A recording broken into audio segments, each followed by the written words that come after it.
It came to pass at that time that Judah departed from his brothers and visited a certain Adullamite whose name was Hira. And Judah saw there a daughter of a certain Canaanite whose name was Shua. And he married her and went into her. So she conceived and bore a son, and he called his name She conceived again and bore a son, and she called his name Onan. And she conceived yet again and bore a son, and called his name Shelah. He was at Chezib when she bore him. Then Judah took a wife for his firstborn, and her name was Tamar. But Judah's firstborn, was wicked in the sight of the Lord, and the Lord killed him. And Judah said to Onan, "Go in to your brother's wife and marry her, and raise up an heir to your brother." But Onan knew that the heir would not be his. And it came to pass, when he went in to his brother's wife, that he omitted on the ground, lest he should give an heir to his brother. And the thing which he did displeased the Lord. Therefore he killed him also. Then Judah said to Tamar, his daughter-in-law, "Remain a widow in your father's house till my son Shelah is grown, lest he also die like his brothers." And Tamar went and dwelt in her father's house. Now in the process of time, the daughter of Shua, Judah's wife, died. And Judah was comforted, and went up to his sheep shearers at Timnah, he and his friend Hira the Adullamite. And it was told Tamar, "Look, your father-in-law is going up to Timnah to shear his sheep." So she took off her widow's garments, covered herself with a veil, and wrapped herself, and sat in an open place which was on the way to Timnah.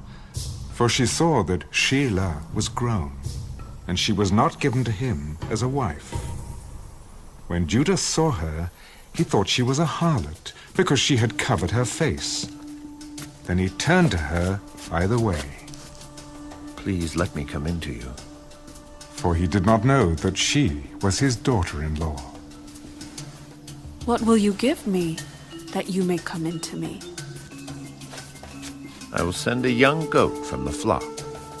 "Will you give me a pledge till you send it?" "What pledge shall I give you?" "Your signet and cord, and your staff that is in your hand." Then he gave them to her, and went into her, and she conceived by him. So she arose and went away, and laid aside her veil, and put on the garments of her widowhood. And Judah sent the young goat by the hand of his friend the Adullamite, to receive his pledge from the woman's hand. But he did not find her. Then he asked the men of that place, "Where is the harlot who was openly by the roadside?" "There was no harlot in this place." So he returned to Judah. "I cannot find her." Also the men of the place said there was no harlot in this place. "Let her take them for herself, lest we be shamed. For I sent this young goat, and you have not found her." And it came to pass, about 3 months after, that Judah was told, "Tamar, your daughter-in-law, has played the harlot. Furthermore, she is with child by harlotry." "Bring her out, and let her be burned." When she was brought out, she sent to her father-in-law. "By the man to whom these belong, I am with child. Please determine whose these are, the signet and cord and staff." So Judah acknowledged them. "She has been more righteous than I, because I did not give her to Shelah, my son." And he never knew her again. Now it came to pass, at the time for giving birth, that behold, twins were in her womb. And so it was, when she was giving birth, that the one put out his hand, and the midwife took a scarlet thread and bound it on his hand. This one came out first. And it happened, as he drew back his hand, that his brother came out unexpectedly. How did you break through? This breach be upon you. Therefore his name was called Perez. Afterward his brother came out who had the scarlet thread on his hand, and his name was called Zerah.